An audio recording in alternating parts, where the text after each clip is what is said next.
welcome back, and welcome to everyone online.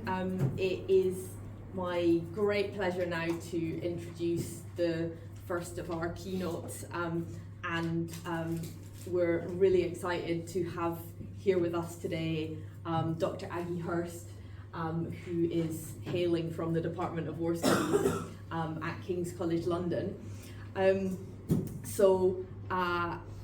Aggie's research, which you'll be hearing a whole lot about right now, is in international relations theory and methods. I think that's what you're officially a reader in.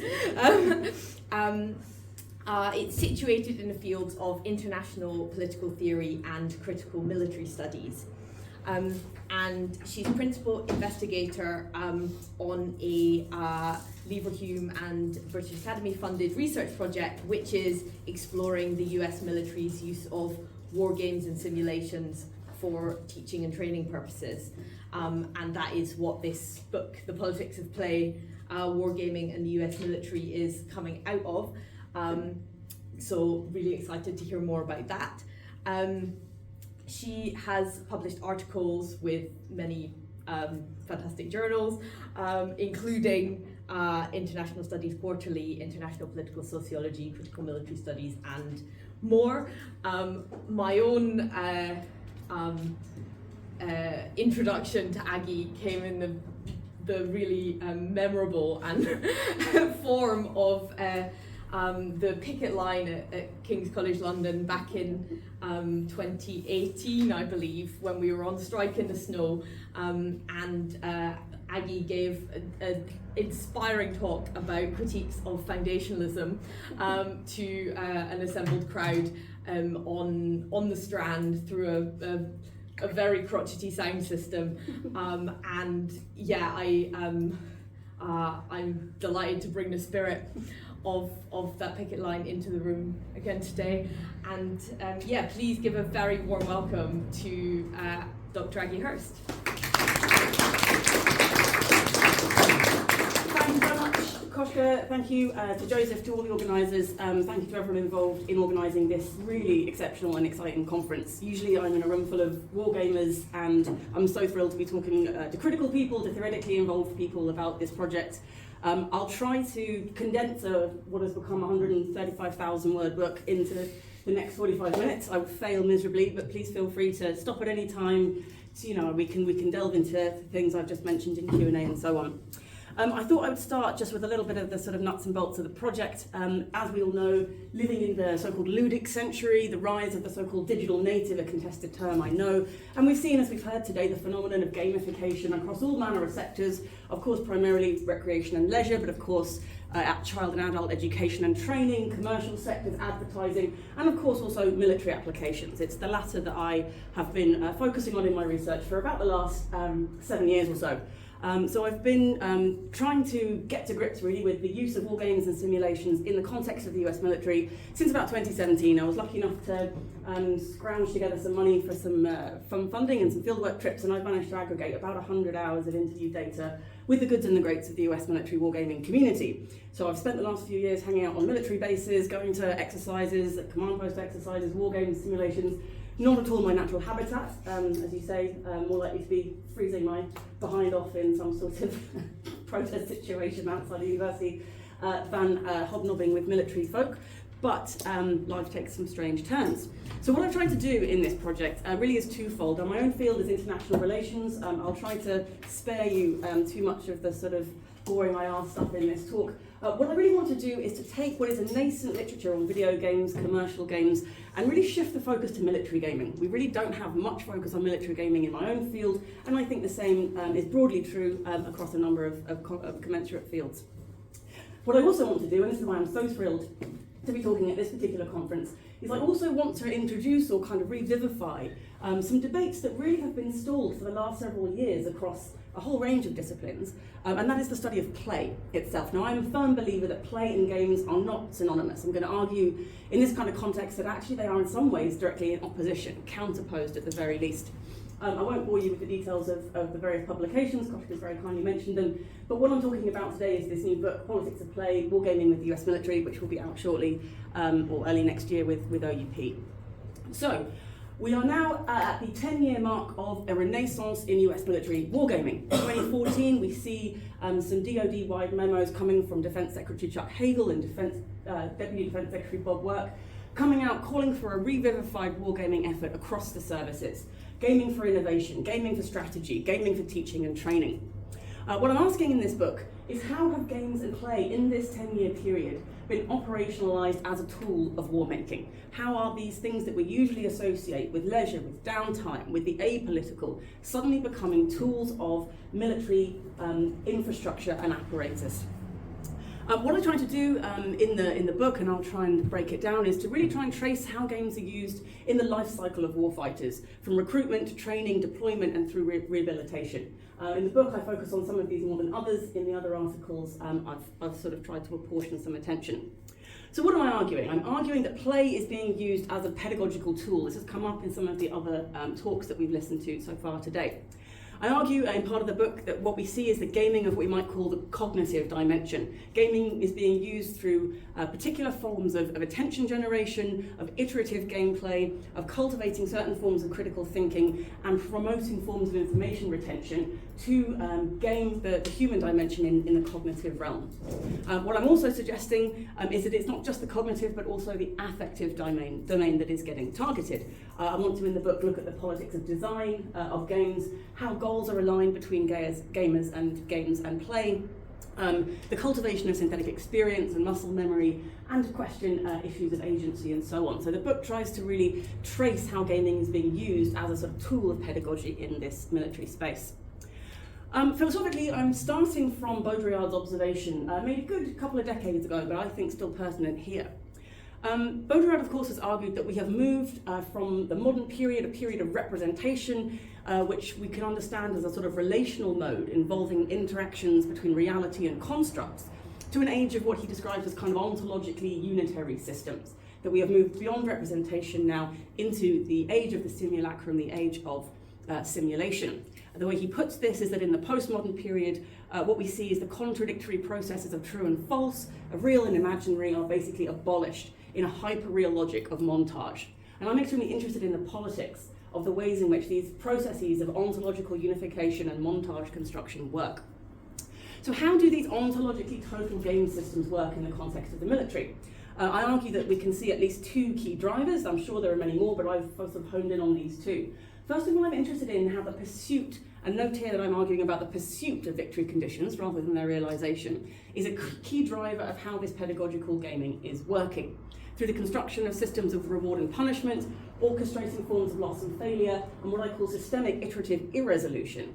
Games continually move the goalpost, they continually promote this desire and pursuit of victory conditions in a way which is ultimately unrealisable. Arguably something similar, of course, happens in recreational gaming. What do we do when we finish a game? We start again, we start a new one. You know, it is this sort of perpetual motion machine. But I'm arguing in the context of the military, this has been used in a very savvy way as a tool of teaching, training, recruitment, and so on. I'm also extremely interested in this phenomenon of immersion, the second of two kind of key drivers that I think are at play here. So I try to trace in the book how we can understand, on the one hand, the sort of spell of immersion, and on the other hand, this focus that we've talked about earlier today of flow, how these are involved in processes of de- and re-subjectification of players in the military context. So what I'm trying to, I'll stop with the overview in a moment because I'm basically trying to give you the whole talk in the first 10 minutes. I'm particularly interested, as I say, in this question of play and how it sits in relation to games. I'm extremely keen to disaggregate play from what we might call gameplay. I think there is an emancipatory politics to play, which is disaggregated from games in important ways. So I'm interested in asking and finding out something about the role of play in the military's deployment of games. And what I argue in the book is that it matters much less what we play, and rather much more how we play. I'm interested in thinking about how we can cultivate forms of critical, reflexive gameplay that actually push against the ontological totality of military wargaming systems. So my wager, to use Patrick Jackson's nomenclature, is that play can actually be read or reconceptualized as a mode of resistance that can help us punctuate the totalized systems of military wargames in important ways. And to that end, I offer a re-theorisation of play. I start from the kind of the existing dialectic of Apollonian and Dionysian play, trace that through the modern, sort of the ancient and modern philosophical periods, and I add to it a third kind of theorisation based on the thought of Jacques Derrida, which I call deconstructive play. What I try to do with deconstructive play is think about how we can use play as a mode of an active mode of engagement and participation to expose and challenge the politics of any given game space. I argue that we should disentangle play from the game, that we should try to cultivate an auto-deconstructive player subject, and I'm trying to talk a bit about how this might be operationalised in game worlds, both in the military but also potentially beyond. So that is broadly what I'm trying to do in the book. You can see why it's taken 135,000 words to try and do so. This is the chapter breakdown. I won't spend too much time on it. I spend the first two chapters talking about what a wargame is, hugely contested. Some people think it's the same as simulation, some people conflate it with exercises, try to do a little bit of that kind of disaggregation, situate this idea of a wargaming renaissance beginning in 2014, then spend two substantive chapters doing this genealogy of play from the ancients to the moderns, and then moving to the sort of postmodern play of deconstruction. Then, as I say, trace these processes and try to deconstruct what is happening when we see games being used in cognitive and affective domains. Of course, these two things are deeply interrelated. I'm not trying to separate those domains, but rather think about how they are deliberately targeted as part of military pedagogy, and then think about how these processes of winning and cultivating immersion, usually seen unremittingly as a good when you talk to gamers. You want more immersion, you want the tricks of the trade of how to cultivate immersion, but actually there's something more politically significant going on, I would argue. So let's start at the beginning. I'll try and break some of this down. What is a wargame? There is an enduring lack of consensus among the US military community of practice. I abbreviate this to COP. Between the relationship between game and simulation, there are different groups who think that manual games, board games, seminar games, all these sorts of things are more pedagogically effective versus high-tech forms of digital games, things that use AR and VR and so on. There is an interesting kind of overlap and intersection between the commercial and the military game sectors, of course. We can talk about that more in the Q&A, but certainly what we've seen since 2014 is a deliberate pursuit, really, a kind of attempt to engage Silicon Valley and to sort of recruit civilian games designers as part of this military gaming renaissance project. There are different views among the military community of practice about what kinds of games are useful. Do we want deterministic games that teach soldiers how to shoot this particular weapon and how to react in X or Y situation? Or do we want more exploratory, open-ended games to explore strategic possibilities, to allow leaders to develop decision-making skills and so on? And of course, these are used across a whole range of purposes, for things like research, but also for teaching, for training, and all the rest of it. And one thing I try to do in the book is actually contest the degree to which research and training games are all that different. The community of practice likes to draw a hard and fast distinction between them, but I follow Ralph Costa here, who argues that all games are edutainment, that actually in all kinds of games you're learning something, right? This goes back to some of the discussions we had about pedagogy. In my view, you don't have to know you're learning something to be learning something. You don't have to know that you're talking about abolitionism in the context of a particular game to be absorbing ideas about authority, politics, policing, domination, all of those kinds of things. So, as you can see, we've got tabletop stuff, we've got all manner of simulations, games, some off the shelf, some designed originally as commercial games, some designed as recruitment games and so on. These have been used across a whole bunch of areas: weapons and vehicle training, operational, strategic and doctrinal activities. Troublingly as well, language and so-called cultural sensitivity training, where you enter gamified spaces, games like Tactical Iraqi, where you are taught how to kind of engage with local populations and basically learn to subdue people in occupied territories more effectively, which is somewhat troubling. Also, interestingly, rehabilitation and therapy, one of the most unexpected sort of branch-off elements of this project, has been talking to veterans about their experiences, both formally but also more at the grassroots level, of using games to recover from trauma, to process kind of difficult experiences, to socialise if they have wounds and injuries which prevent them from being as mobile as they once were, and so on. One of the papers I wrote specifically looked at that. And of course, I've tried to trace how some of these games are used pre-deployment, during deployment, and also afterwards. One of the guys you can see here, chaps wearing these red t-shirts, this organisation called StackUp.org, which is a kind of grassroots veterans gaming group. And the head kind of director, a guy called Steve Machuga, who was posted out in Iraq and came back with very serious PTSD, basically told me that gaming saved his life, that he couldn't leave the house, that he was stuck indoors, that he was unable to, to function really. If the garbage truck came past, he would jump out of his skin. And he's managed to kind of build this community of people experiencing similar stuff, which of course troubles some of our assumptions about resistance and militarism and all this kind of stuff. We can go into that in more detail shortly. So, why might the military be using war games? There is this axiomatic claim that goes around the community of practice, which is simply the following. Wargaming saves lives. This is actually how I start the book, just with that statement. An interesting statement, because of course what we do when we think about the military and the military's activities and purposes, we don't think primarily of saving lives, right? Now one of the sort of tensions that emerges here is of course they don't really specify whose lives. The implication being of course, if you wargame within your own military institution, you can make people better at making decisions. So once they're in the real world, they will be safe from harm and so on. So there is this, rather kind of inward-looking or introspective assumption here about whose lives matter.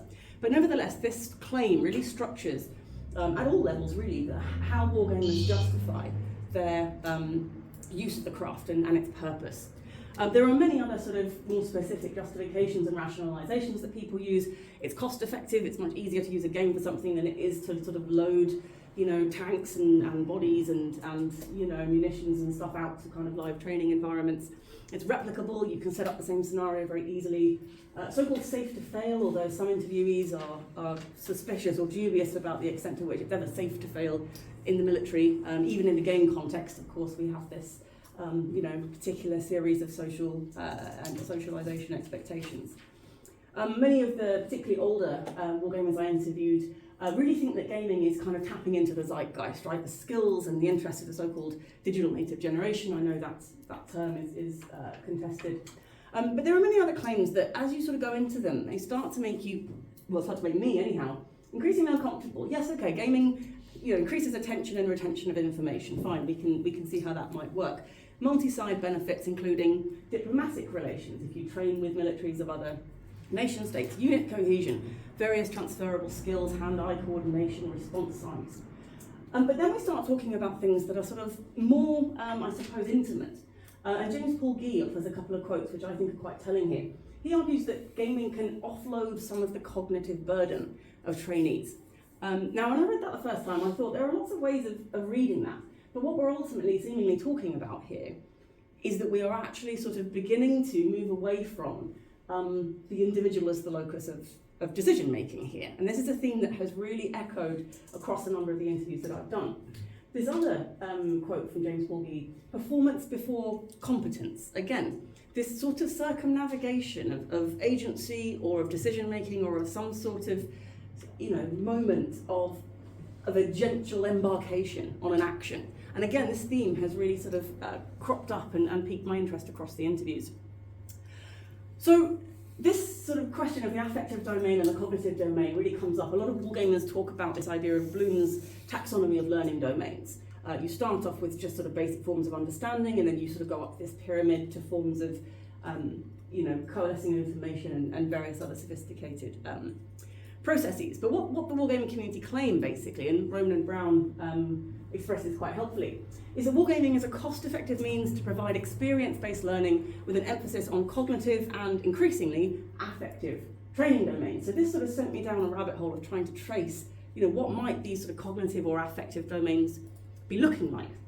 And really what came out of the interviews was this idea that the military have this particular view of why gaming is useful. And it's basically about how do you code in particular learning objectives in order to realise said objectives. Now, that might be in the form of certain victory conditions, winning or not losing, or losing under X conditions. You can, of course, change the goalposts as a certain training objective goes on. But basically, in this framework, it is the realisation of learning objectives that is the criterion of success. And this seems to me to leave out a whole number of extremely important questions. The way of doing this, really across the board, very few interviewees sort of varied from this thematic, is that what you want to do is seek sort of longer lasting and deeper states of immersion by sort of suspending players in one way or another in a flow state or an immersion state so that they take on board whatever the lesson is you want to impart. But this, of course, I think, this focus on efficacy really elides a number of very important questions. Most importantly, of course, what are the politics of using ostensibly unserious, unreal artifacts to cultivate real-world lethal force? This whole idea of the separation between the virtual and the real, a la Baudrillard, but also many others, just becomes obliterated when you're actually talking about equipping people to be performing simulated acts at a later point out in the real world. Of course, you know, this begs a number of questions too about questions of ethics, as has been talked about earlier by Maria. What are the ethics of using these kinds of artifacts? Nobody's asking the question really of how it affects the people that are taught, trained, recruited, and so on using this. Some people have started to look into this, but among the COP it's not really an issue. So there are many ways one could study this. My way of doing this, partly because I enjoy having my head in the clouds and sitting gathering dust in libraries reading obscure philosophy, is to actually go down the play route. There is detailed empirical sort of material, as you'll have heard already in the book, but what I think I can add to this conversation, or what I hope the book adds to the conversation, begins at this idea of a key distinction. On the one hand, we have play, and on the other hand, we have games. Now, play is a kind of exploratory human capacity or ability. Play is something that we do from an early age. Animals do it, other sort of forms of life do it, and so on. A game, on the other hand, is a system or a structure which in some way or another apprehends and directs play. So play is in some sense a driver, but it is also somehow inhibited by play. It is also channeled, it is also sort of contained. And so to that extent, I think if we start thinking about these things as not one and the same, but to some degree in tension, or at least in some sort of political relationship with each other, I think it opens up quite an important area of exploration that might be useful to understand something about this wargaming as pedagogy phenomenon. So, in the case of using games as teaching tools, what we're actually doing is harnessing and directing play for particular pedagogical ends. That holds true whether or not we're talking about military games or other forms of game-based learning. A game, of course, is always selected for some purpose. You don't teach people just with random games. You use a game, either an existing one or build one, in order, as I say, to deliver particular objectives. What I claim in the book is that all games, as I say, in some way or another teach their players, whether they are intended for education or not. And this sort of challenges the conventional distinction between these different forms of gaming. So why do I keep banging on about play? I reckon that if you're going to understand gaming, you need to understand play. Now, this can seem very counterintuitive to start with. Play is often considered juvenile, frivolous, the preserve of children, of animals, of downtime.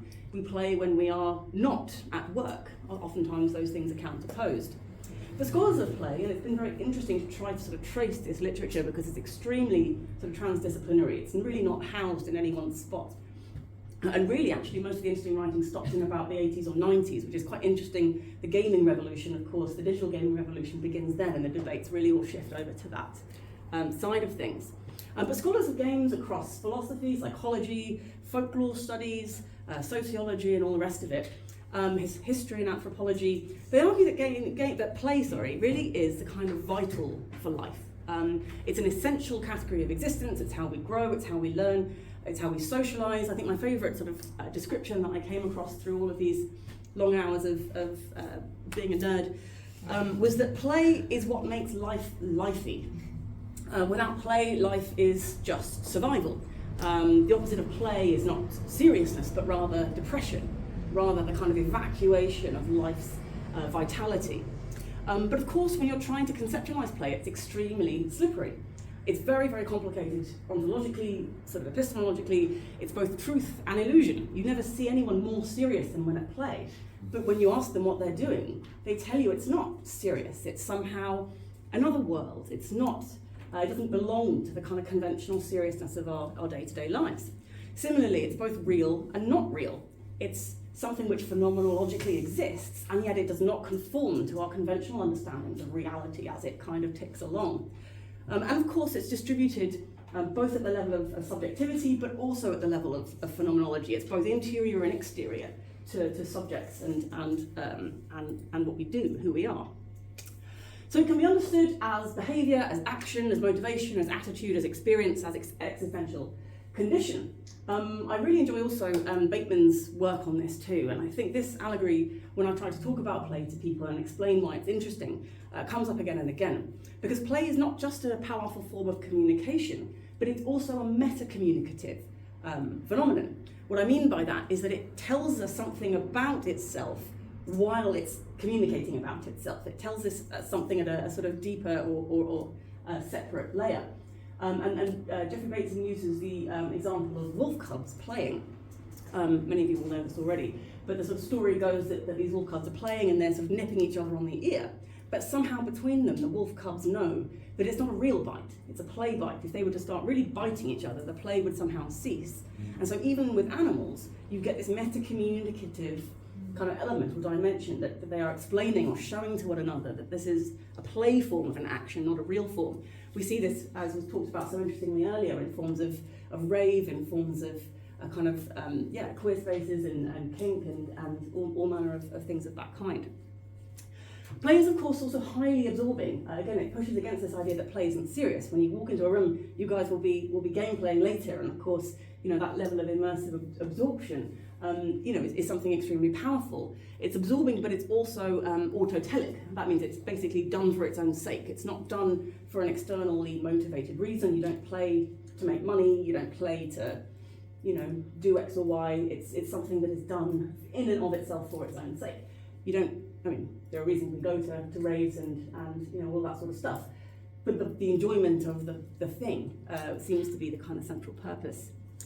I'll talk a bit about this other stuff shortly, but the idea, I think, is that it has these properties which are extremely powerful and I think unique. It exists in its own sort of spatial and temporal zone. It has this sort of self-forgetting capacity that sort of does something to our subjectivity when we are in a state of play. And it also has this sort of self-renewing, self-generative desire to continue. Why else would raves be going on for 4 days if it wasn't something about this sort of perpetual motion machine that gets created? But very importantly, play is not necessarily safe from appropriation. Mikhail Csikszentmihalyi, kind of key theorist of flow, talks about play and flow, of course, whilst being, for their own sake, can very readily be harnessed for extrinsic ends. And this is something that I'm arguing is precisely taking place in the context of military gaming. So one of the books I think I mentioned earlier during, I think it was Clarissa's talk, Braxton Soderman's extremely interesting book, Against Flow. Very few people seem to be against flow. Flow seems to be something that people think is great, whether you're in the wellness industry and it's all about being zen and meditating and whatever else, whether you are a gamer, whether you are at a rave, whatever it is. Flow is seen as this kind of idealized kind of antidote to the daily grind of our existence. How do we get our release? How do we kind of switch off? How do we experience pleasure? How do we stop the inner critic ruining everything? Flow. Flow seems to be the kind of golden chalice here. But Soderman develops a very interesting critique, and I was so thrilled to find this book because I thought perhaps I was just a massive killjoy, but it turns out other people have been thinking about this a little bit more as well. So while play is often considered frivolous, childish, useless, it's also been argued by many that play will save the day. Play will kind of somehow resolve the tensions of neoliberal capitalism. It'll help us escape from the alienations of our gendered interpolations and the constraints of racism and poverty and all the other crappinesses that define the contemporary moment. But Soderman is skeptical. He says that actually play really can't do these things. Worse, he says, play is actually part of this idea of playful capitalism. We live now in a world of ludic capitalism in which play has been so thoroughly harnessed by gaming, by the ways in which we seek the ludic and we seek flow, that actually it's at odds with the critical distance necessary to cultivate critique, to try and help us break us out of this sort of alienated space. He said that it's not enough to liberate play from games because the former is actually part of neoliberalism's attention economy, preventing us from noticing capitalism's teeth in our necks. And this is, I think, a very powerful argument, and if you're going to advocate for play, you really have to take this very seriously. How can we think about a form of play which is not simply subsumed or reappropriated or re-enclosed within what we're talking about? And as a post-structuralist, I'm very dubious about the outside of anything. So, I think it's something we really have to take extremely seriously. So just to quote him at slightly more length, he says, the absorbing and enjoyable properties of flow align with capitalism and its mobilisation of enjoyment to sustain consumption. This reflects capitalism's dynamic adjustment of our desires to the rhythms of its streams of consumption. Games are designed to capture our attention while keeping us paying and playing, while we're around playing and paying.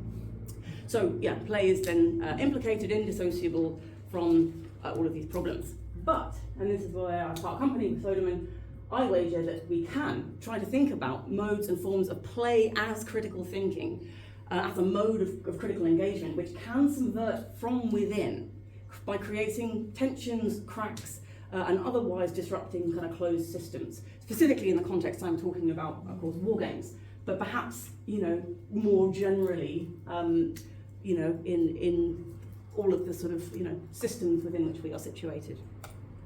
So, in the book, or in the sort of more theoretically oriented section of the book, in order to try to get to this idea of deconstructive play, I developed this genealogy of play really from Heraclitus through to Derrida. Not a sensible thing to do in a single chapter, I do not recommend it. But I tried. I use here Mechthild Nagel's idea of the malediction of play in Western philosophy. I think her analysis is really on point, and I borrow from Sparriosu as well here on his analysis of the Apollonian and the Dionysian. The argument goes essentially, and this is not my stuff, this is what I build on, but the argument goes that sort of in the sort of Heraclitean era, we have this sort of advent of anarchic play. We have this Dionysian sort of pre-Socratic idea of, chaos and the play of gods and a sort of, libidinal and, all good stuff basically, kind of going on. And then what we see with Plato and Aristotle is this sort of ordering principle. We see the malediction of play and the sort of supervening upon play of order, of reason, and all the rest of it. This continues through the idealist period, Kant and Schiller. But of course with Nietzsche, always good to bring Nietzsche into the conversation, we see this kind of return of anarchic play. We see the sort of return of the Dionysian. And then what both Nagel and Sparriosu have done is sort of evaluate the ways in which this sort of dialectic of the Dionysian and Apollonian is kind of maps through the modern period through sort of Heidegger's Homo Ludens and through to phenomenology. So chapter 3 ends there. I then turn to this idea of post-structural play. Where might we go with play in the postmodern period as something of an antidote to some of these? So the Apollonian tradition basically treats play as frivolous, as in opposition to reason, as a hindrance to learning, as a kind of childish or undesirable behaviour. This brings in mind some of what was being talked about before about the disciplining hegemonic norms that discipline forms of play out of life, that queer raves and other kinds of things are spaces that this stuff can be found in once again. Sparriosu in Dionysus Reborn puts this rather, I think, well with taking aim at Kant in particular, saying that the explicit goal of the first critique of pure reason is to replace the mere play of the imagination and thought with the seriousness of scientific investigation. So play here is only permissible insofar as it promotes the scientific project, the philosophical project, the Enlightenment project. And now, of course, this is in opposition and dialectically kind of interwoven with Dionysian, pre-Socratic, and then also post-idealist traditions. And really this sort of inverts the flow. It kind of subordinates reason to aesthetics. It frames play as this kind of dance between creativity and nihilism. As Nietzsche puts it, the maturity of man means to have reacquired the seriousness that one had as a child at play. I'm just totally for that. So a new theorisation then. I'm not keen on the third way. It seems rather Blairite, but what I try and do is offer a kind of conceptualization of play along the lines that I have described. So I draw on Derrida, particularly like spending time with him, and I try to think about the ways in which Derrida's conceptualization of deconstruction not only can be used as a form of playful thinking, but actually is a form of play. And he talks about this very explicitly. Deconstruction is play. It is the playful occupation and subversion of philosophy, of metaphysics, of ontology, of all of these sorts of seemingly closed and unitary systems. So what I argue is that this tradition, deconstructive play, and the sort of Derridian modus operandi inherits from the Dionysian tradition a kind of inheritance of free play, of process over order, as the idea of subjectivity as becoming, all of this sort of creative and, you know, rhizomatic stuff, as Deleuze and Guattari might put it. But it also tries to do something else. It's not just about the freedom and festival, it also wants to think about integrating mechanisms and demands for reflexivity, to build into play something that is more dynamically self-reflexive. So it wants to move away from the Nietzschean, Dionysian, playful hero warrior. Here I'm trying to conjure, you know, the usual sort of slotted subjectivity of most of our kind of current gaming activities, Disco Elysium notwithstanding, and advocate instead a different relationship with the player subjects that we become in terms of our slotted subjectivities. So this move, I'm hoping, kind of can help mount a resistance to this imperative to win and to the power of immersion. I think that if we punctuate these phenomena, we learn much more about what it is we're doing, we cultivate a different kind of player subjectivity. And my wager, my hope, is that this kind of practice can be mobilised to introduce cracks into the closed system of any given game. But particularly I'm interested in war games which are particularly closed and particularly ontologically unitary, exposing and contesting the sort of assumptions, politics, power relations, and all the rest of it that's going on. So in a very unphilosophical fashion, I have put together a table of how these things interrelate. We can gloss over that so I don't lose all my credibility. A few just final thoughts. What do I do with this? I don't want to just sort of proffer a way of thinking or playing and leave it there. I try in the book to kind of operationalise it. So what does it mean to start sort of thinking playfully and deconstructively about some of what's happening when it comes to US military wargaming? So I take aim in chapter 7 at this idea of for the win, this idea of the pursuit of victory conditions, and I try to critically kind of unpick using detailed sort of the interview data that I've generated in a lot of detail. And I try to expose the ways in which this winning imperative is kind of naturalised in the wargaming community. We're the military, we're number one, it's all type A personalities, winning is what we do, it's part of masculinity, it's part of, you know, our culture and our socialisation practices. If we don't do it, it's, you know, it's not like losing at a game, right? You know, these consequences are very serious. So the narrative in the military goes something like this, you know, you have to play to win. In fact, the game's validity depends upon playing to win. You can't play ambivalently, you've got to kind of play earnestly. And they justify this in a whole bunch of ways, as I say. But what I try to show is that actually what happens here is actually a kind of very interesting sleight of hand, because it has nothing to do with whether or not you do win. A game is not evaluated in the military based on whether or not you are victorious. It's actually much more processual than that. But players aren't aware of this. Players think they're being evaluated in terms on and or via criteria that actually are not. So what happens is you have players thinking that they're doing one thing, you have them being evaluated on a different basis, but you have this endless denial of any data resolution, such that you basically create a perpetual motion learning machine. I call this systemic iterative irresolution. And this, I think, has a lot of sort of normative questions about it. What does it mean to cultivate in the learning audience this sense of perpetual discomfort, this sense of perpetual failure and alienation from what it is that they think you're trying to get them to do? I think there's a politics which hasn't been unpicked there. I also want to take aim at immersion and flow. Important, I think, to distinguish and disaggregate between them. They're often treated as one and the same, but they're actually very different. Immersion has, I think, to do with this sort of dreamlike suspension of self-reflexive subjectivity, whereas flow is much more sort of about focus and attention and the sort of other external world disappearing whilst you engage in a particular task. I'll just tip my hat to Debbie Lyle here, because she, I think, put this extremely well as I was trying to figure out some of this at an earlier point in the project. She simply asked the question, where do we go when we play? And again, if you've got a military training audience and you are sending them off to places through pedagogical gaming, but you don't quite know where you're sending them to, we've got some further questions to answer. Of course, as many recreational gamers know, part of the pleasure of gaming is generated by immersion, this idea of the inner critic being switched off. Simon Parkins talks about this idea of chronoslip, where time, you know, melts away. You know, suddenly it's 3 a.m. and you come to and you're in your pants and you're hungry and disoriented and cold and it's all gone a bit sideways. Again, you know, that's one thing if you're sitting in your living room. It's quite another if you're sitting in a training suite in the middle of, you know, a military base somewhere.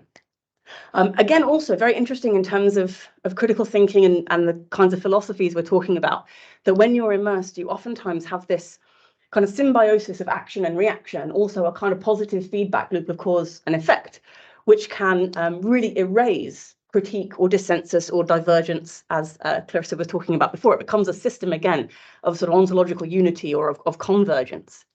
But of course, this spell can be broken. As we all know, immersion is actually quite a fragile thing in some ways, which is why people are so interested in trying to cultivate it and deepen it, especially in the military context. But I argue essentially that we want to break it, that actually if you're going to be using gaming tools to teach, then actually if you're treating pedagogy seriously or doing any kind of critical pedagogy, you absolutely have to be punctuating immersion with reflexivity. Csikszentmihalyi, if you learn to pronounce his name, you know that you are some way into the study of flow and immersion.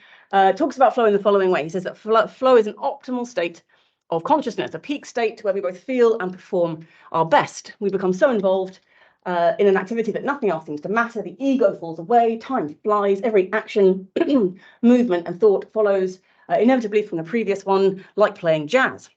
I think maybe Adorno would have something to say about that, but it's a different question. Your whole being is involved and you're using your skills to the utmost. The wargaming community often kind of wheel out this chart that basically shows you how to create a flow state that you want to stimulate people and challenge them, but not too much. You want to kind of avoid too little stimulation because people will disengage and get bored. If there's too much stimulation, then they will throw the keypad across the room and walk off. So it's about, and sometimes this is done sort of within the game as it goes on real time, that you actually change the goalpost to keep people in flow so that that sort of channel can persist. So yes, politics of immersion. Still thinking about it, still much more to say beyond the book. Paulo Freire, I think, again, one of those quotes that you read that sticks with you. He simply says that animals do not consider the world, they are immersed in it. And if you think about that sort of phraseology, this isn't to say that when we are immersed, we are, oh my goodness, okay, yeah, I'm nearly there, that we are animals. It is to say that is there something about immersion that actually involves circumventing reflexivity? And if so, why have we not yet interrogated this sufficiently, both in the commercial sector, but also I think in the military gaming sector? What this seems to suggest, if we are circumventing reflexivity, is that the player becomes the object of the game rather than its subject. And this is something I think we should be quite troubled by. Always fun to have a dip into Gadamer as well. And again, this is one of the quotes that has really sort of echoed through the project. He, buys this, and he actually is talking, of course, about games in a pre-digital age. He simply says the following: all playing is a being played. The attraction of a game, the fascination it exerts, consists precisely in the fact that the game masters the players. The real subject of the game is not the player, but instead the game itself. What holds the player in its spell, draws him into play and keeps him there, is the game itself. So I think, given that these kind of questions have been, circulating since well before the digital age and well before this kind of wargaming renaissance that I'm talking about, we have precedent here to begin to think about these power relations and these dynamics more clearly. So what am I suggesting here? I'm suggesting that if conscious thought can break the spell of immersion, this means that immersion is likely a non-reflexive or limitedly reflexive state. This means basically that we are suspending critical thinking capacities under conditions of immersion, and then the significant, or the upshot of that would seem to become that far from the player playing the game in fact plays the player. So what is to be done? How do we avoid becoming passive objects of gameplay? My solution, suggestion, wager is that we prioritize play over game, that we think about play as a mode, a force, a capacity that can disrupt some of these enclosures. We can think about how we play playfully. We can think about how we game the game. We can challenge this idea that we shouldn't fight the scenario and in fact do so. As I said at the beginning, what matters, I think, is not so much what we play, but how we play. And this is where it kind of, I'll just wrap up here. I mean, there's many ways that this can be done. I'm thinking here of some of the critiques of deconstruction, which on some levels make it sound like quite a kind of thing we should be doing anyway, right? On the one hand, deconstruction seems to many to be this kind of hyper-vigilant, endlessly sort of self, breaking apart. But actually, really, it's just about critical thinking. It's about punctuating immersion with reflection. It's about keeping the play in play. It's about treating the game as a text to be read rather than something just to be slotted into. What are its rules? What story is being told? From whose perspective? All that stuff that we do in our academic lives anyway, and our personal lives too. You know, what are the gendered, racialized, colonial tropes at work? How can we cultivate, you know, modding, hacking and counterludic forms of identities? This isn't the end. This is the end of the talk, but this isn't the end of the gaming project. Many other things happening, but I won't go into all of that. I will just say thank you very much. And yeah, cheers.